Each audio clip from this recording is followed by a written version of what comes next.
2023 a été l'année la plus chaude jamais enregistrée selon l'Organisation météorologique mondiale.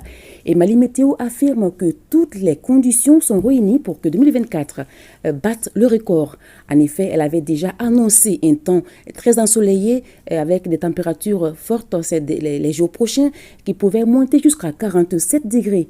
Une situation très éprouvante pour les populations et encore plus pour les musulmans maliens qui observent en ce moment le jeûne. Quelle attitude adoptée par les jeûneurs? On en sait plus dans ce reportage signé Barakissa Ouattara, Alkaou Traoré. Le ramadan bat son plein, et bien la canicule également. Seulement, les deux ne font pas bon ménage et ce sont les musulmans qui en font les frais. Déterminés à respecter cette obligation religieuse, certains fidèles ne manquent pas d'astuces pour se soulager. Le soleil est très intense. Je n'ai pas d'autre choix que m'asperger d'eau. Il est évident qu'il est très difficile de pratiquer le jeûne avec cette chaleur. Mais avec la foi, on arrive à tenir.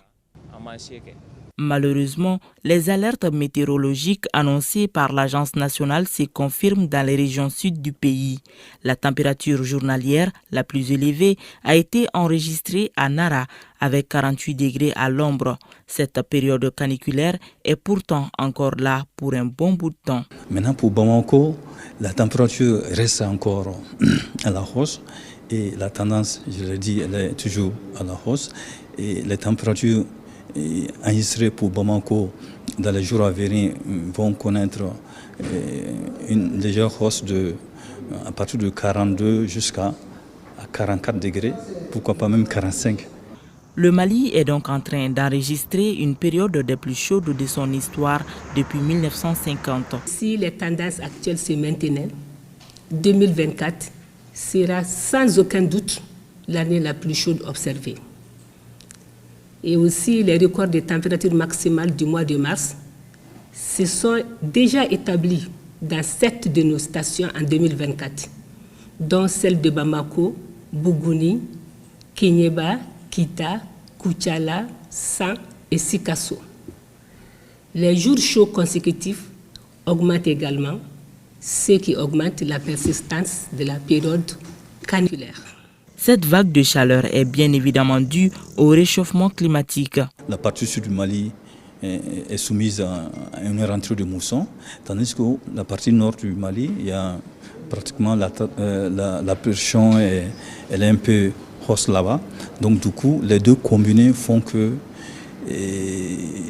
vraiment la sensation va être forte. Donc, présentement, nous avons affaire avec la manifestation des paramètres météorologiques comme facteur de changement climatique au niveau local. Coïncident cette année avec le ramadan, cette forte chaleur a des conséquences sur la santé. Le risque de faire un AVC reste très élevé en cette période. Avec cette hausse de la canicule, ça peut provoquer une déshydratation importante, puisqu'on perd beaucoup d'eau. Du fait même que l'organisme va essayer de gérer tout ça à travers le thermostat au niveau de l'hypothalamus, ça va faire que l'organisme va mettre en place des mécanismes de marche et à un certain moment, on va suer abondamment, on va perdre beaucoup d'eau. Et cette hypersudation est un peu délétère puisque ça peut engendrer une déshydratation et également une hypercoagulabilité au niveau vasculaire. Il faudra donc surveiller de près les enfants et les personnes âgées. Au sujet jeûneur, il est impératif de ne pas insister lorsque le corps ne répond pas. Après la rupture, il est recommandé de boire beaucoup d'eau et prendre beaucoup d'aliments sucrés pour ceux qui ne sont pas diabétiques.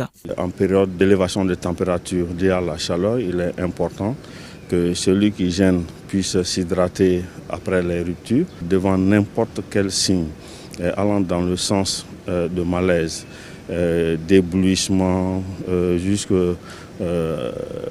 allant à des cas graves de syncope. Il est important que nous puissions Si on a un jeûne, rompre le jeûne et aller vers une structure de santé où on peut vérifier un certain nombre de paramètres. Les jours à venir seront également déterminants. Selon l'Agence nationale de la météorologie, il faut s'attendre à des records en ce mois d'avril et à des jours chauds consécutifs.